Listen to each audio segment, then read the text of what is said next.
Hey everyone, I'm the Anime Watcher, and today I have watched Demon Slayer Season 4, Episode 1 in 0.25x speed, and found 18 amazing details that you may or may not have seen before. To not wasted any of your time, let's get into it. Details number 0. A very small bonus detail that only 1% of people notice is when the swordsmith brings Tanjiro his new sword with Rengoku's sword handle. Did you notice that the swordsmith did it wrong? When you look at Rengoku's sword when he was still breathing oxygen, the tail of the flame pointed to the face of the blade. But if you look at Tanjiro's sword, the tail of the flame faces the back of the blade. Personally, I think Tanjiro's new sword actually makes more sense. Tell me in the comments which one you think is better. Detail number 1. The series begins with Obanai and Sanemi chasing on a demon, and ran into a demon castle located on the mountainside, accompanied by 2 other members. A very smart detail in this scene, while the other 2 demon slayers need to wrap scarves around their necks due to the super cold atmosphere on the mountain, Obanai and Sanemi don't need any scarves or protection, because they are always use of total concentration breathing every second to keep their body temperature comfortably warm. Detail number 2. Did you know this castle is actually part of Muzen's royal lineage? Obanai remarks that the castle fell into disrepair during the rebellion, leading to its abandonment and neglect for many centuries. However, the truth is far more sinister than they think. Many centuries ago, Muzan come to visit this castle, to kill and curse all his descendants. So this castle is not fall because of any revolution. Detail number 3. Did you notice? In this same scene when they discuss about the demon kidnapping all those villagers to this castle, we can see Obanai's snake hiding its head under Obanai's hair because it's too cold outside. Detail number 4. When Obanai is performing a combination attack with Sanemi, we can see his snake getting bigger and biting all those demons. However, in this specific scene, the snake is just an effect of Obanai's sword to show us that his sword swings like a snake attack. The real snake was on his neck the whole time. Spoiler alert. In the final season, we will see his snake getting bigger and attacking Muzan, but we're not sure if that's just an effect or if his snake has some type of magic spell. Detail number 5. In this scene, when Sanemi is chasing after the demon who kidnapped the girl, we can see one of his sword forms shaped exactly like the scar on his chest. It's a cool concept to show us that all the scars on his body were self-inflicted by Sanemi himself because his blood can weaken demons. He has never once been cut by a demon. Detail number 6. This castle is infected by Nakime's blood demon art. Spoiler alert. Nakime's blood demon art can teleport people or demons from any castle to another one that she has infected.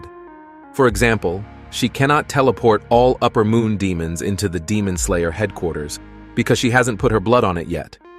She can only teleport people to places she has infected. Detail number 7. The scene cuts to Kanao going back to the Butterfly Mansion after completing her mission, but there is one thing missing. If you look carefully, we did not see her sword in the entire scene, even when she walks. This means her sword might be broken or missing from the mission. Detail number 8.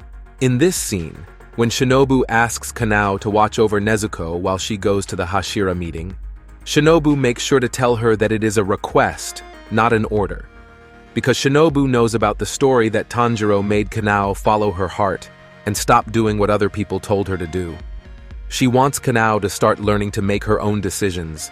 That's why she points out that it's a request, to reject or accept it. It's your own decision. Detail number 9. In this scene, they put a small detail to show us how much these Hashira trust each other. Because usually, a swordsman will put their sword on the left side when they are on guard, as it makes it easier to use their left hand to hold the sword sheath and their right hand to pull out the sword. But in this scene, they all put their swords on the right side, which shows us the level of trust and that they are not on guard. The same thing happened when Rengoku met his father. He also put his sword on the right side. And also, did you notice that the stone Hashira is the only one who doesn't have his weapon because his weapon was too big to bring inside the room? But that's how he shows trust to his fellow Hashira, by leaving his weapon behind. Detail number 10. Let's appreciate the detail on Muichiro's cheek. Notice Muichiro Tokido's cheek was injured because the upper 5 demon shot long needlefish into him at the swordsmith village. Detail number 11. Notice the stone Hashira cries all the time when he is not serious. But when Master 𝐂𝐫𝐨𝐶𝐵𝐻𝐒's wife told him about 𝐂𝐫𝐴𝐶𝐵𝐻𝐒's health decline and that he would not be able to come to meetings anymore, the stone Hashira actually did not cry at all. That means when he is actually sad, he doesn't even drop a single tear. I think crying is just bro's normal emote. Detail number 12. In this season, we got to know that the Demon Slayer mark only appears on the first Demon Slayer group that nearly defeated our sassy Demon King, Muzan Kibutsuji. And only Mitsuri, Muichiro, and Tanjiro have that mark in this generation. But how did Miss Amane know about the mark when no one was there in the fighting scene? It's all thanks to these two idiots. They watched the fight the whole time and told everything that happened in the fight. Detail number 13. When Muichiro Tokito described his condition when his Demon Slayer mark appeared, his condition was exactly the same as Tanjiro's in Season 2 when he fought Daki and Gyutaro. He had a fever, and the passion made his body temperature even higher than the fever he already had, and that's why Tanjiro's Demon Slayer mark in Season 2 was bigger than in Season 3, because in Season 3, his body temperature was lower. But that high body temperature is a secret to performing the sun-breathing technique. And we all know that every breathing style was derived from the original sun-breathing style, so every technique can mix with the sun-breathing technique. Then the Demon Slayer mark will appear on them. We can already see Tanjiro using the mixed breathing style 2 times already, so it's possible. Detail number 14. In this scene, when our death-faced boy Giyu Tomioka walks away from the meeting and says he is different from the rest of the Hashira, he didn't mean to disrespect. The real reason behind this is actually sad, because he never acknowledged himself as a Hashira in the first place. He thinks the one who should take the water Hashira's place was his death friend, Sabito. That's why he never wants to stand or sit in the room with other Hashira as an equal. Detail number 15. Notice when the swordsmith gave the new sword to Tanjiro, it already had the black color on it, instead of changing color. Tanjiro thinks it might change color during the battle with Upper Moon 4, but that is actually far from the truth. As you can see in Season 1, when Mr. Urokodaki gave his blue sword to Tanjiro to go to the final selection, the blue sword did not change color, which means Demon Slayers only change color once when the original owner holds them. So that means the original owner of this new sword that Tanjiro found in the doll's head is also a black sword user. In Season 3, we did not see its black color because it was rusty. Detail number 16. There's a funny detail in this scene, but some people didn't notice. When Zenitsu gets offended and bites Tanjiro's head, we can see bite marks on his forehead. I know Tanjiro's forehead is strong, but damn, our yellow boy's teeth are something else. Detail number 17.